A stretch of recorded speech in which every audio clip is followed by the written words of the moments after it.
우리 기도하시고 수요 성경 공부 시작하도록 하겠습니다. 기도합니다.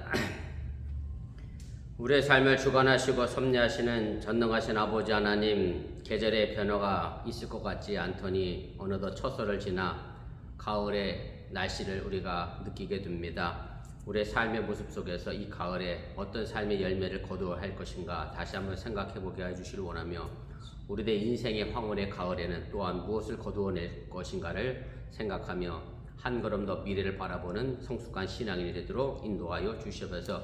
이제 성경 공부를 시작하려고 합니다. 이 자리에 주의 성령이 함께하여 주시옵시고 또한 저들에게 깨닫는 지혜도 허락하여 주시옵소서. 예수님의 이름으로 기도드렸사옵나이다. 아멘. 우리 찬송가 278장입니다. 찬송가 278장 찬송하겠습니다. 여러 해 동안 주 떠나 세상 연락을 즐기고 저 흉악한 죄에 빠져서 주 은혜를 잊었네. 오 사랑의 내 맘을 건엽니다. 곧 들어와 나와 함께하며 내 생명이 되소서. 죄악의 죽을 인생을 심히 불쌍히 여기사 저 하늘의 영광 버리고 이 세상에 오셨네. 오 사랑의 예수님, 내 맘을 건엽니다. 곧 들어와 나와 함께하며 내 생명이 되소서. 헝클을 입은 구주는 가시면류가 쓰시고 저 십자가 높이 달리사 그 아픔을 참았네. 오 사랑의 예수님, 내 맘을 건엽니다. 곧 들어와 나와 함께하며 내 생명이 되소서. 미련한 우리 인생은 주의 공로를 모르고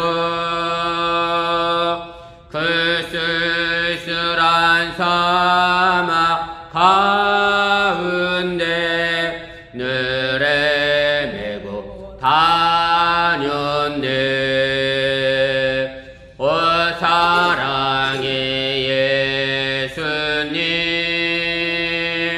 내 맘을 건엽니다.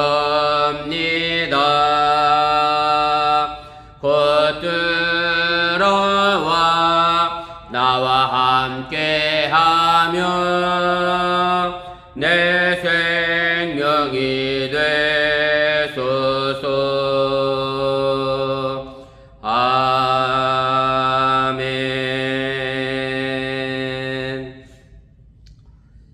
찬송 한 장 더 하겠습니다. 288장입니다. 288장 우리 찬송 한 장 더 합니다. 예수를 나의 구주 삼고 성령과 피로써 거듭나니 이 세상에서 내 영혼이 하늘의 영광 누리도다. 이것이 나의 간증이요 이것이 나의 찬송일세.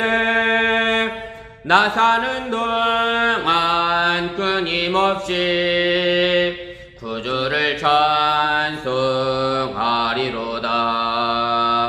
온전히 주께 맡긴네요. 사랑의 음성을 듣는 중에 천사들 왕래하는 것과 하늘의 영광 보리로다. 이것이 나의 간증이요 이것이 나의 찬송일세.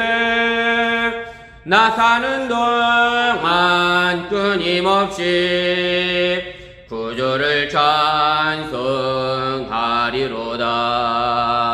주 안에 기쁨 누림으로 마음의 풍랑이 잔잔하니 세상과 나는 간 곳 없고 구속한 주만 보이도다. 이것이 나의 간증이요 이것이 나의 찬송일세. 나 사는 동안 끊임없이 구주를 찬송하리로다. 아멘. 하나님 말씀 보겠습니다. 신약성경 로마서 11장입니다. 로마서 11장 우리 25절 말씀에서 36절까지 말씀입니다. 우리 한 절씩 교독하시고 36절은 함께 읽도록 그렇게 하겠습니다. 형제들아 너희가 스스로 지혜 있다 하면서 이 신비를 너희가 모르기를 내가 원하지 아니하노니 이 신비는 이방인의 충만한 수가 들어오기까지 이스라엘의 더러는 우둔하게 된 것이라.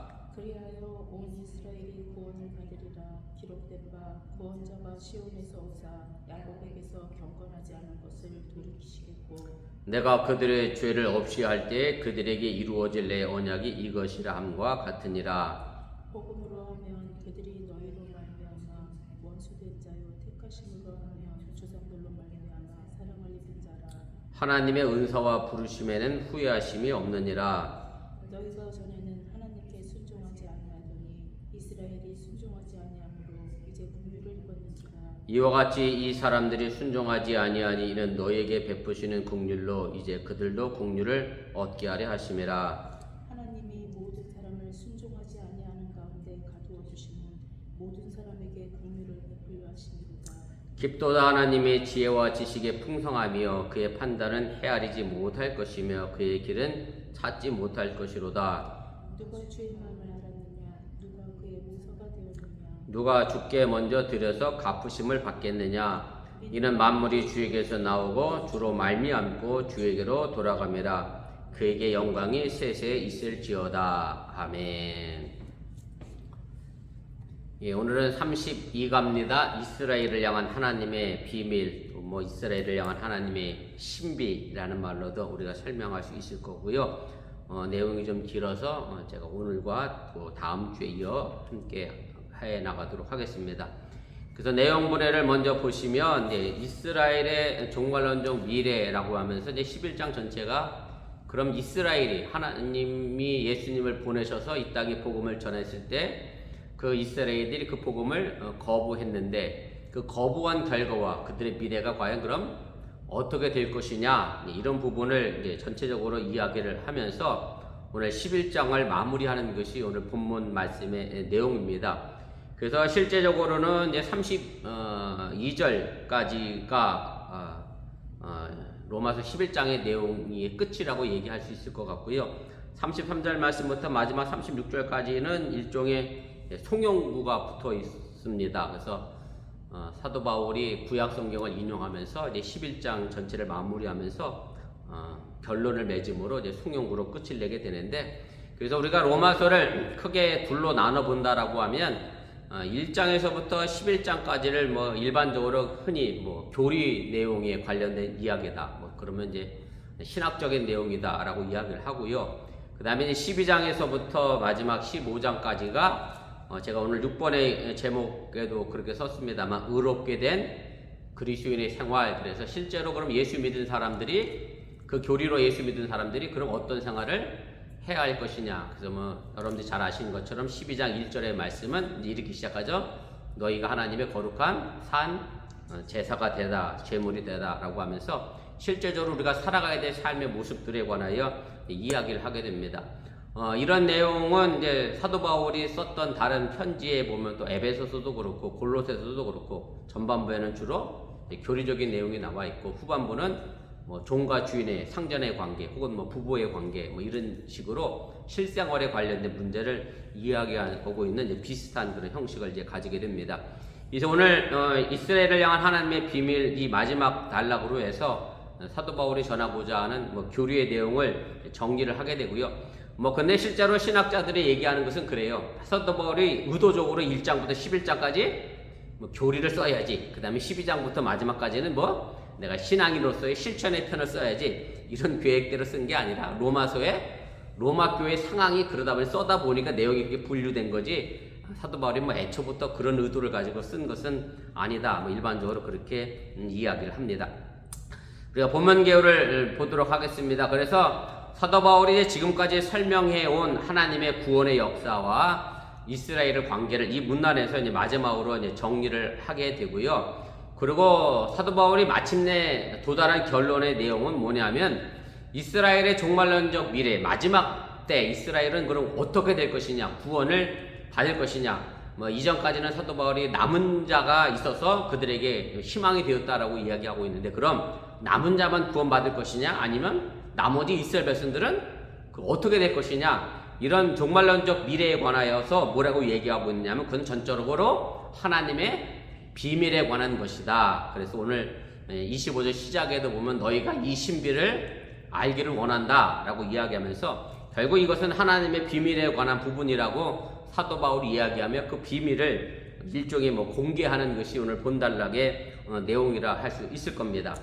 그래서 2번입니다. 하나님의 은혜로 맺어진 언약이 결국은 오늘 말씀 속에도 보면 이스라엘 민족을 향해 여전히 유효합니다. 하나님께서 이스라엘 민족과 맺었던, 아브라함과 그의 조상들과 맺었던 그 약속이 유효하기 때문에, 그리고 사도 바울이 이스라엘 백성들이 예수 그리스도의 복음을 거부한 것이 영원토록 거부한 게 아니라 일시적이고 또 한시적으로 거부한 것이기 때문에 구원 사역이 그래서 단절되거나 완전히 취소될 수 없다라고 하는 것을 이미 11장 1절에서도 분명하게 이야기를 하고 이제 선언을 했습니다.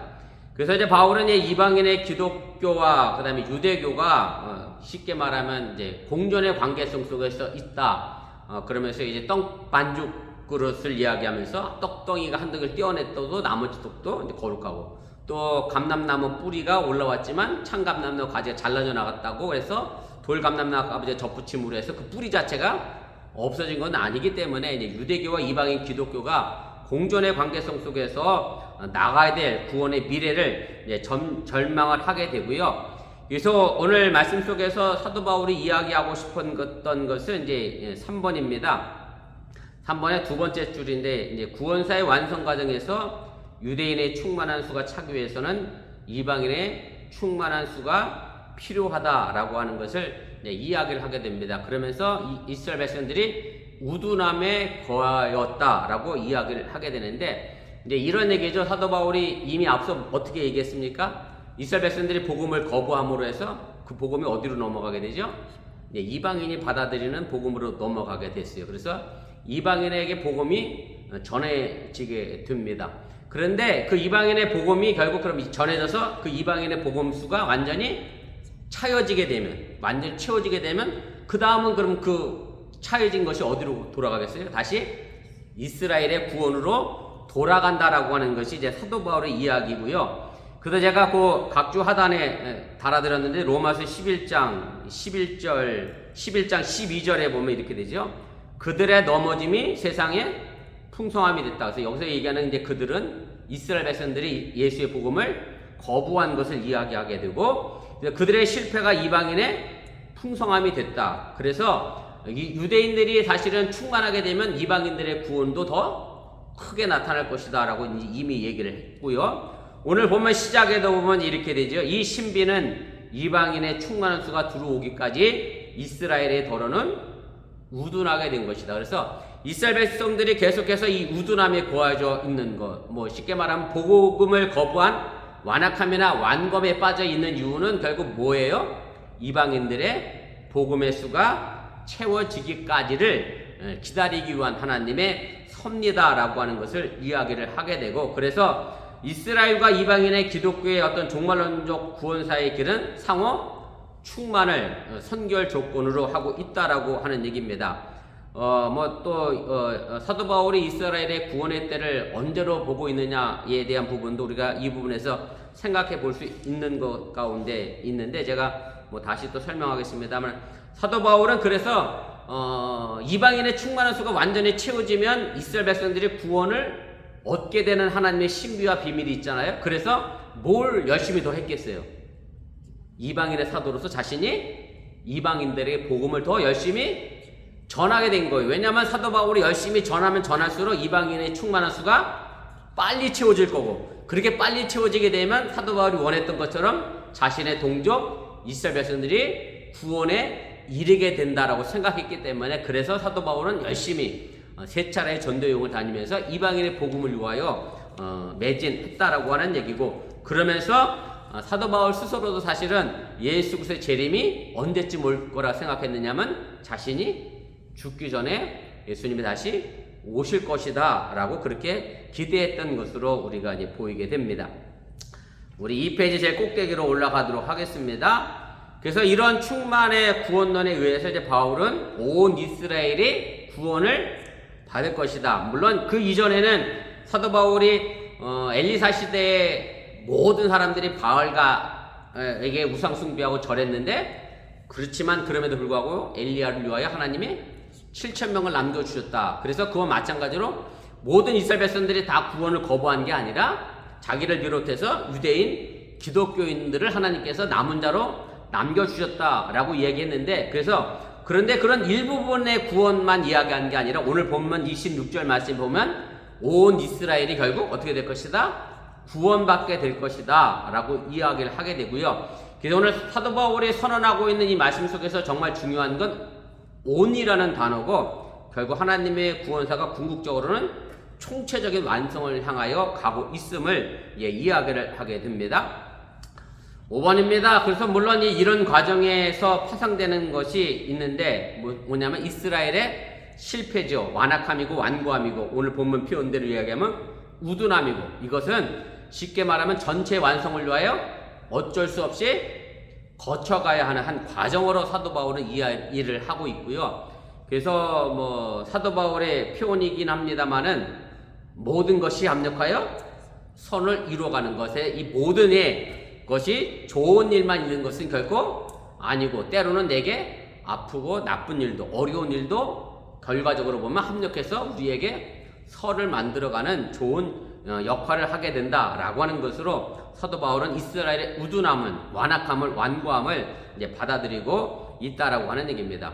이것은 단지 이스라엘에게만 국한된 것이 아니라 결국 하나님 앞에 있는 모든 사람들에게 해당되는 부분이고, 그래서 결국 우리에게도 그 부분이 이제 적용되어진다라고 하는 얘기고요. 그래서 오늘 32절에 보면 사도 바울이 이제 이런 이야기를 하게 되죠. 하나님이 모든 사람을 순종하지 아니하는 가운데 두심은 모든 사람에게 긍휼을 베풀려 하심이라. 순종하지 않는 사람이 있어요? 하나님이 모두 베풀 수 있어요? 긍휼을 베풀 수도 있다라는 취지로 이제 사도 바울이 이야기를 하게 되고, 그다음에 마지막부터 이제 송영구가 전체적인 논의를 요약을 하게 되는데, 이 마지막부터 송영구에 대한 자세한 내용은 다음 주에 제가 설명하도록 그렇게 하겠습니다. 우리 본문 주석으로 가겠습니다. 바울은 왜 이방인 기독교인들에게 이제 스스로 지혜 있다함을 이제 통박하고 있습니까? 오늘 25절, 26절에 있는 말씀인데 제가 이미 개요를 통해서 거의 전체적인 내용은 이야기했기 때문에 쉽게 더 이해되리라 그렇게 생각이 듭니다. 형제들아 너희가 스스로 지혜 있다 하면서 이 신비를 너희가 모르기를 내가 원하지 아니하노니 이 신비는 이방인의 충만한 수가 들어오기까지 이스라엘의 더러는 우둔하게 된 것이라 그리하여 온 이스라엘이 구원을 받으리라. 여기까지만 제가 읽도록 하겠습니다. 그 뒤는 2번에서 제가 연결해서 또 나가도록 그렇게 하겠습니다. 그래서 사도 바울은 이제 25절을 시작하면서 로마 교인들을 향하여 형제라고 이제 호칭을 하면서 그들과의 신앙적 연대를 다시 한번 확인하고 이제 새로운 논의를 이끌어 가게 됩니다. 그래서 이 대목에서 사도 바울이 가지고 있었던 노파심이 하나 있었는데 그것은 뭐냐면 바로 지난 시간에도 얘기했습니다만은 이방인들이 결코 뭐하지 말아라? 자만하지 말아라. 원래 가지가 잘라져 나가고 너희들이 접붙임을 받았다고 해서 그것 때문에 너희들이 결코 자랑할 것이 하나도 없다. 자만할 이유가 없다. 그것은 그렇다고 해서 너희들이 믿음 또한 너희들이 자랑할 것도 못 된다라고 하는 것을 이미 이야기를 했기 때문에 사도 바울이 로마 교회 속에 있었던 많은 이방인들이 가지고 있었던 마음의 불안은 뭐냐면 행여 유대인들을 버리고 자신들을 선택한 하나님의 말씀으로 인하여 교만하고 자만에 빠질까봐 이 부분에 관하여 사도 바울이 이야기를 하게 됩니다. 그래서 11장 20절에 이미 사도 바울이 한번 했잖아요. 제가 각주 하단에 달아드렸는데 옳도다 그들은 믿지 아니하므로 이제 여기 그들은 이스라엘 백성들이죠. 꺾이었고 너는 믿음으로 섰느니라. 그래서 높은 마음을 품지 말고 도리어 두려워해라. 그래서 믿음으로 섰다라고 하는 그 믿음조차도 사실은 이방인들이 자랑할 것이 결코 못 된다라고 하는 얘기죠. 왜냐하면 그 믿음도 결국은 하나님의 은혜로 주어진 것이기 때문에 이방인들이 자랑할 필요가 없다라고 하는 얘기고, 그래서 사도 바울이 걱정한 것은 뭐냐면 자기들이 스스로 지혜 있고 높은 위치에 서 있다라고 우쭐대면서 사도 바울이 말하고 있는 이 신비에 대하여 모른다라고 하면 얼마나 더 망신이겠느냐라고 하는 취지로 얘기하는 겁니다.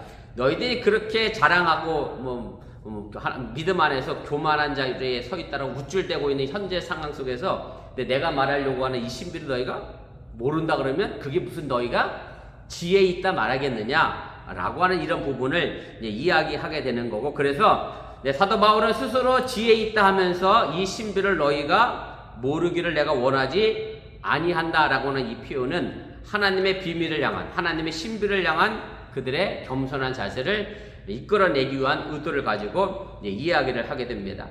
그래서 본문에 말하는 이 하나님의 신비, 하나님의 비밀은 물론 일반적으로는 구약 성경에서도 보면 이런 하나님의 비밀과 신비에 관한 얘기가 여러 군데 기록이 되어 있습니다만 쉽게 말씀드리면 이런 겁니다. 하나님이 감췄다가 나중에 드러내는 계시, 이런 사건을 가지고 하나님의 비밀, 하나님의 신비라고 이야기를 하게 되고요.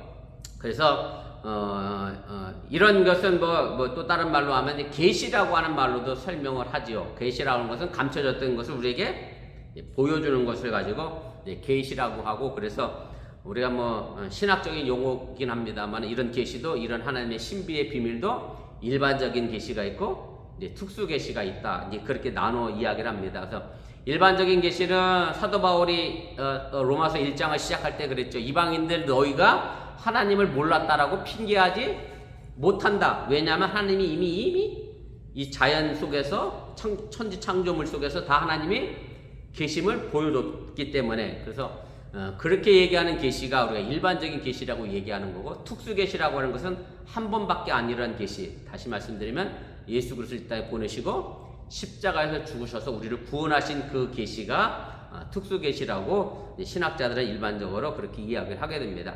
그래서 오늘 여기 나와 있는 이 하나님의 비밀, 신비도 마찬가지고 그동안 숨겨졌다가 계시로 나타난 하나님의 비밀을 가르치는 거고, 오늘 여기서 이야기하고 있는 사도 바울의 이 하나님의 신비와 비밀은 결국 이방인들의 수가 꽉 차게 되면 그 다음은 어디로 가요?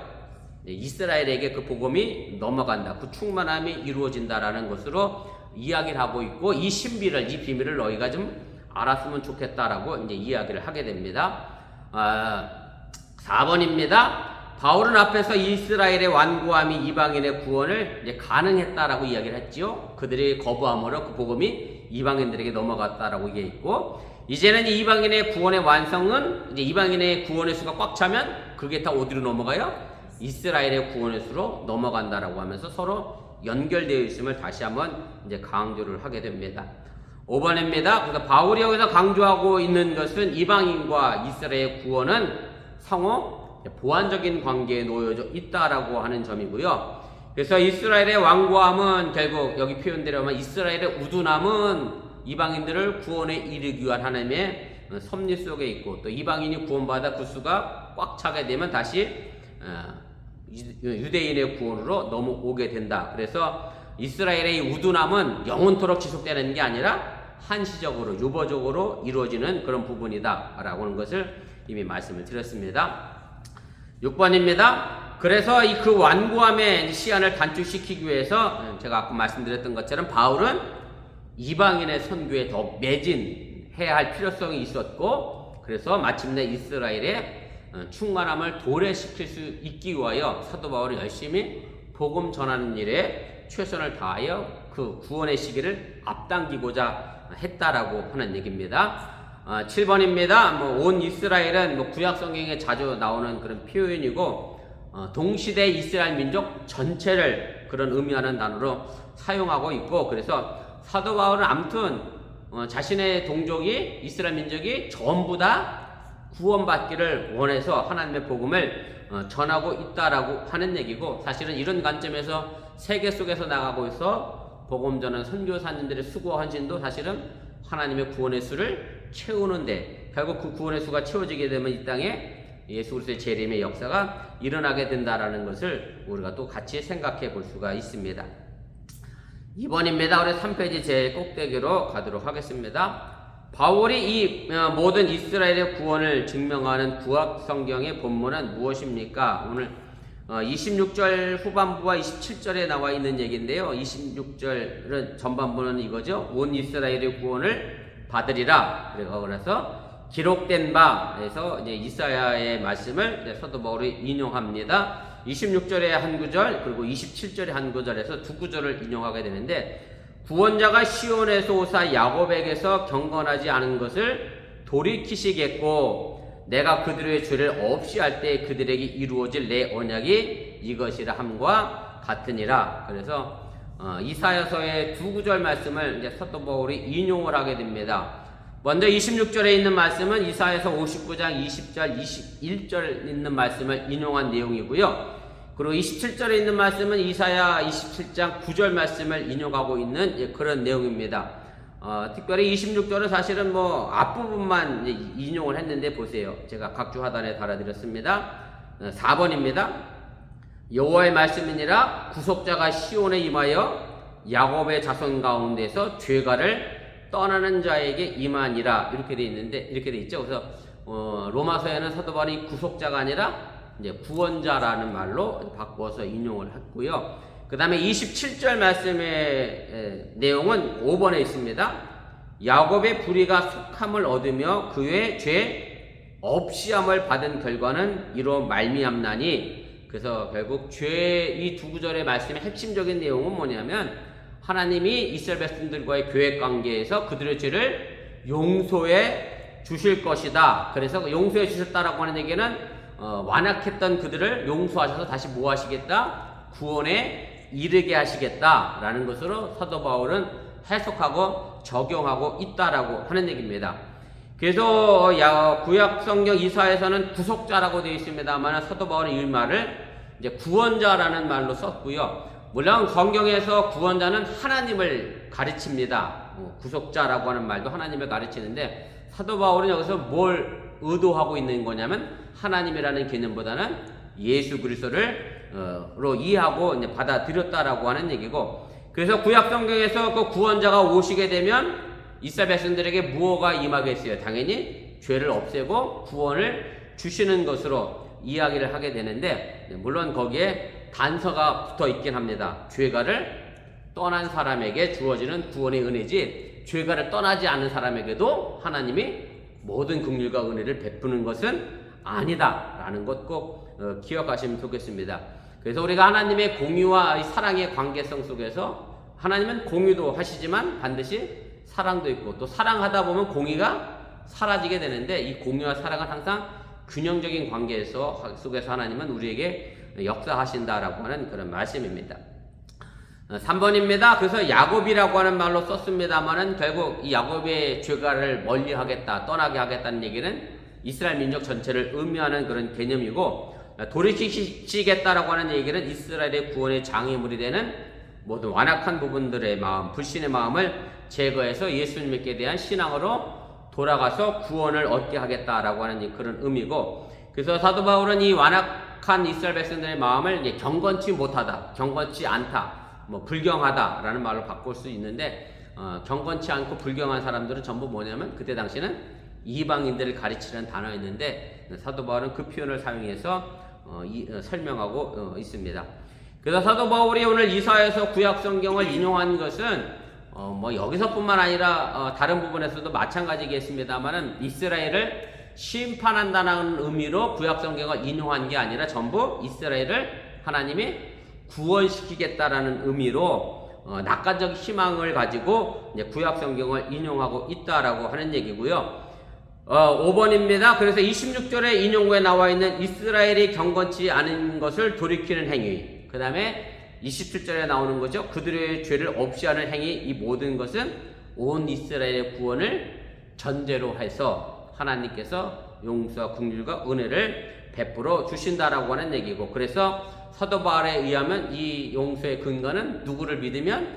예수 그리스도를 믿으면, 예수 그리스도를 통해서 주어지는 새로운 구원의 역사를 의미한다라고 하는 얘기입니다. 그래서 사도 바울은 이런 인용구를 통해서 장차 이스라엘들이, 백성들이 회개하여 돌아오면 그리스도의 복음이 어떤 식으로든 그들의 영향을 주고 은혜를 베풀어 구원에 동참하게 될 것을 재차 확인하고 이제 강조를 하게 됩니다.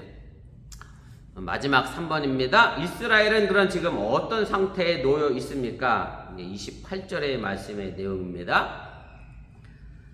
복음으로 하면 그들이 너희로 말미암아 원수된 자여, 택하심으로 하면 조상들로 말미암아 사랑을 입은 자다. 그래서 약간의 여기 표현대로 봐도 애증의 관계가 있습니다. 하나님 편에서 이스라엘 바라보면 사랑도 하시고, 여기 보면 원수된 자이기 때문에 증오도 하고 애증의 관계가 있는데, 자세한 내용을 제가 보도록 하겠습니다. 사도 바울은 이 문장을 이제 약간 수사학적 그런 문장으로 평행구조를 의식하면서 이제 썼고요. 그래서 복음과 택하심, 그 다음에 너희 이방인과 조상들, 그 다음에 원수와 사랑을 입은 자, 이런 관계로 대칭을 이루게 되고요. 그래서 오늘 여기에 나와 있는 그들은 너희로 말미암아 이렇게 되어 있는데, 그들은 누구냐면 복음을 믿지 않는 이방인들을 지칭하게 되고, 그래서 복음으로 하면이라는 말의 뜻은 복음을 받아들이고 받아들이지 않느냐의 결과에 따른 그것을 의미하게 되는데, 보세요. 그래서 28장의 내용을 제가 다시 하면, 복음으로 하면 여기서 그들은 누구냐면 이스라엘 백성들, 너희는 이방인이 되는 거고, 그래서 이스라엘 백성들이 복음을 안 받아들였기 때문에 이방인들과 관계돼서 어떻게 됐어요? 서로 원수가 됐다. 이제 이런 말로 사도 바울이 설명을 하는 겁니다. 그래서 2번 다시 프린트물로 오시면 2번입니다. 복음으로 하면은 복음의 수용 여부에 따른 결과에 의하면이라는 그런 뜻이고, 그래서 그들, 복음을 믿지 않은 이스라엘 백성들은 그리스도와 함께 그 복음을 일단 거부함으로써 하나님과 원수가 되는 결과를 만들었다. 이제 사도 바울이 이렇게 이야기하게 되고, 물론 여기서 원수는 비단 이스라엘 백성들만 가르치는 것은 아니고, 예수 그리스도의 복음을 거부한 모든 사람들이 하나님과 원수가 된다라고 하는 그런 의미입니다. 제가 각주 7번에 달아드렸는데 보세요. 7번 로마서 5장 10절 말씀에 이미 사도 바울이 한 얘기입니다. 곧 우리가 원수 되었을 때에 그의 아들의 죽으심으로 말미암아 하나님과 화목하게 되었은즉, 화목하게 된 자로서는 더욱 그의 살아나심으로 말미암아 구원을 받을 것이라. 그래서 우리가 예수 그리스도의 복음을 믿지 않으면 결과적으로 하나님과 원수가 되는 결과를 만들어낸다라고 하는 얘기고, 뭐 결과적으로 얘기하면 사도 바울의 표현들에 얘기하면 성령의 법을 따라 살지 못하고 누구의 법을 따라 사는 거죠?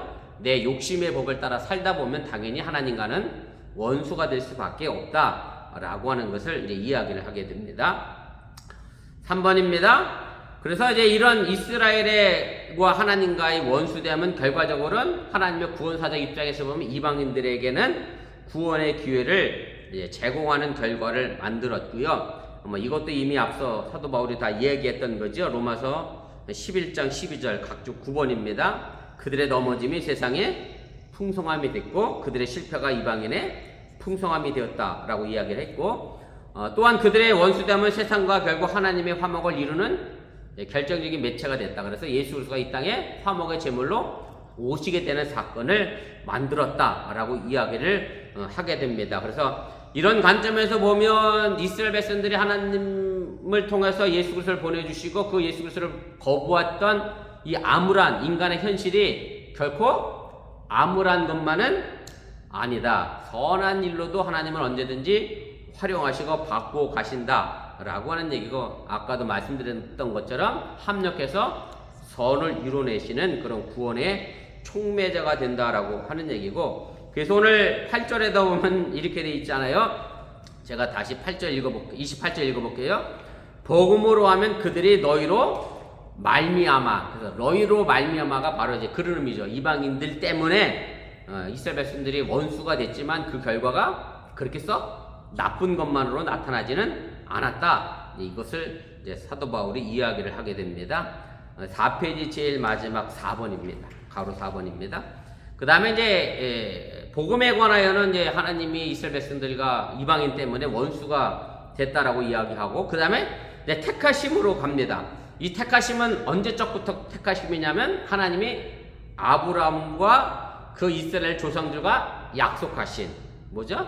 내가 너희들을 나의 백성으로 삼겠다라고 하는 계약의 관계를 이야기하는 겁니다. 그래서 이스라엘 백성들은 그 조상들 덕분에 여전히 하나님의 사랑을 받고 있는 사람으로 남게 됩니다. 그리고 28절 후반부를 제가 다시 읽어볼게요.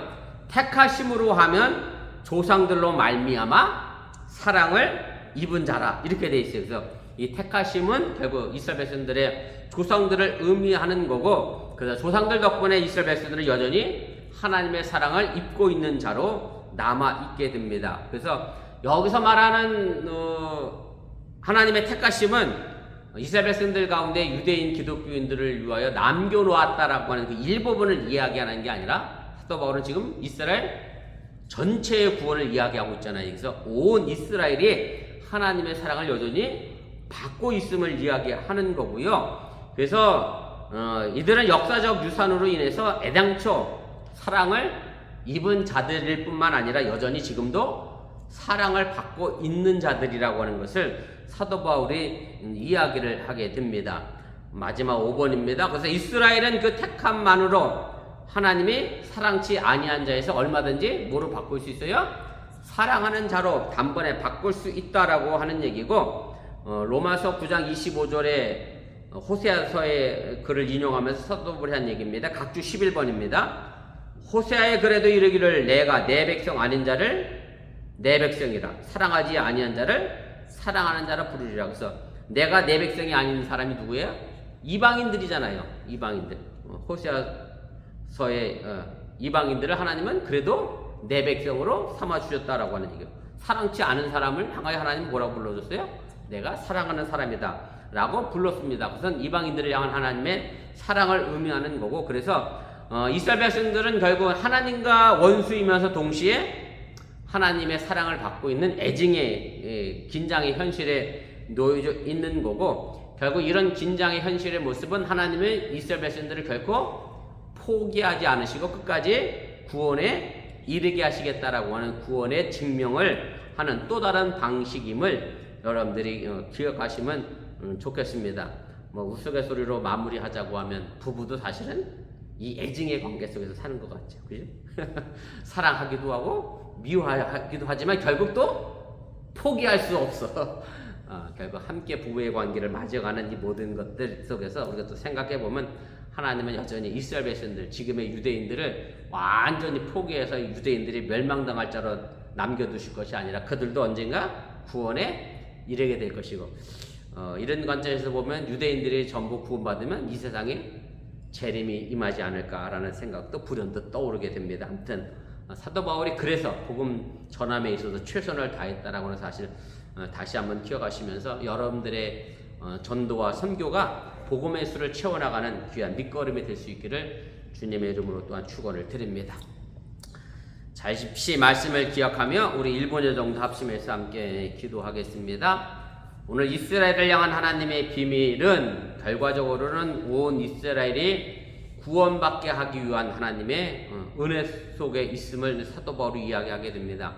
이방인들의 구원의 수가 꽉 차게 되면 결국 다시 그 구원의 역사는 이스라엘 민족에게 돌아가게 된다. 결국 이스라엘 민족이 모두 구원을 얻게 되면 이 땅에 예수 그리스도의 재림이 일어나게 될 것이다 라고 하는 것이 사도 바울의 생각이었고 사상이었고요. 그래서 우리가 지금도 해외에 나가서 또 오지에서 복음을 전하는 이들의 수고가 결과적으로는 하나님의 복음의 수를 채워나가는 귀한 과정의 역사임을 여러분들이 기억하시고, 우리 교회도 뭐 선교를 위하여 돕고 있는 교회가 있고 선교사님도 계십니다만은 우리가 함께 가지 못한다 할지라도 기도로 도움으로 이 땅에 하나님의 구원의 역사를 만들어가는 동역자로서 역할을 또 충실히 잘 감당해 나갈 수 있기를 바랍니다. 가을입니다. 환절기에 감기로 인하여 또 코로나 팬데믹 확산으로 인하여 우리 사랑하는 성도들 어려움도 하지 않도록 위해서 기도해 주시면 좋겠고, 학교에 가서 또 아이들이 많이 아파하고 또 감기도 걸리고 열도 나고 뭐 이런 일도 있을 텐데 새롭게 적응하는 과정 속에 있는 우리 자녀들 위해서도 기도해 주시면 좋겠습니다.